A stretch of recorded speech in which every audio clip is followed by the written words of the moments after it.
Pump hydroelectric plants ini adalah sistem penyimpan energi yang juga mungkin ini lebih diperhitungkan ketika implementasi distributed generation yang berbasis energi baru terbarukan ini betul-betul besar.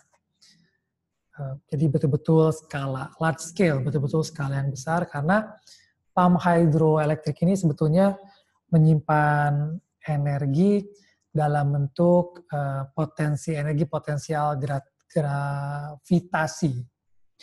Jadi mungkin untuk yang tertarik bisa, saya juga sempat ada kuliah tentang pembangkit listrik tenaga air, di situ juga kita bicara tentang pump hydroelectric plants. Tetapi yang jelas sebagai penyimpan energi, pump hydroelectric plant ini menyimpan energi dalam bentuk potensial energi atau energi gravitasi. Jadi biasanya yang dimanfaatkan itu adalah suatu reservoir penyimpan air yang berada di ketinggian, di mana dia dihubungkan dengan lower reservoir atau penampung air yang lebih rendah, dengan ada generator dan ada pompa.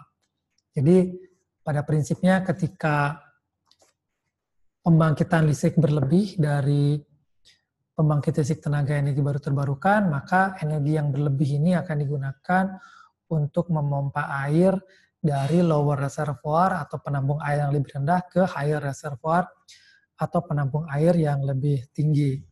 Dan sebaliknya, ketika kemudian dibutuhkan penyimpan energi ini untuk membangkitkan listrik, maka air yang ada di reservoir di ketinggian itu akan dialirkan ke bawah, memutar turbin dan seterusnya, turbin memutar generator dan generator membangkitkan listrik. Jadi prinsipnya sebetulnya sama seperti baterai, ada charging, ada discharging.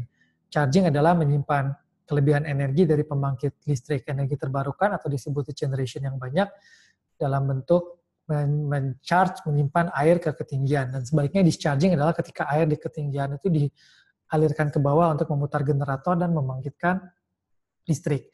Nah, pump hydroelectric energy system ini kelebihannya adalah kemampuannya untuk menyimpan energi dalam skala yang sangat-sangat besar. Jadi kapasitas yang sangat besar, daya yang sangat besar, dan juga praktis tidak ada batasan dalam charging discharging.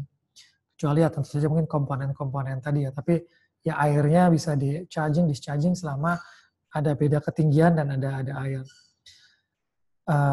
Dan karena implementasi ini sebenarnya bergantung dari geografi, ketinggian, ketersediaan lahan, maka itu yang membatasi pump hydroelectric plant. Kalau kita lihat dalam tabel ini memang pump hydroelectric plant itu ada di order yang betul-betul besar ya. Jadi ada di order bahkan hingga gigawatt atau ribuan megawatt dengan kapasitas yang juga besar hingga gigawatt hours atau puluhan ratusan megawatt hours.